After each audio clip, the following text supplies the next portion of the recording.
இன்றைக்கி சமையல் பார்த்துடலாம். மணி 2 ஆகிப்போச்சு. இன்றைக்கி எனக்கு என் பையனுக்கு சாப்பாடு செஞ்சுருக்கேன், காட்டுறேன் பாருங்கள். சாதம், சுட சுட சாதம் இப்போ தாங்க வடித்தேன். சுட சுட சாதம்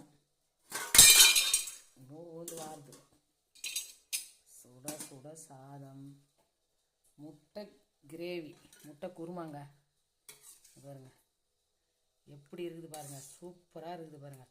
இதோட ஃபுல் ரெசிபி எடுத்துருக்கேன், போடுறேங்க. சாயங்காலமாக போடுறேன். அப்புறம் சிறுகீரை பொரியலுங்க, தேங்காய் போட்டு பொரிச்சிருக்கேன். இப்போ தான் செஞ்சேங்க எல்லாமே. சிறுகீரை பொரியல் எங்கள் வீட்டில் சமையல் இது தாங்க. இன்றைக்கி நாளைக்கு அமாவாசை. எங்கள் வீட்டில் இதாங்க சமையல். வாங்க சாப்பிட்லாம். மணி ஆகிடுச்சு. நீங்கள் எல்லோரும் சாப்பிட்டீங்களா இல்லையான்னு கமெண்ட் பண்ணுங்கள். சூப்பர் சாப்பாடு, முட்டை கிரேவி, முட்டை குருமா, சிறுகீரை பொரியலுங்க. வாங்க சாப்பிட்லாம். பாய்.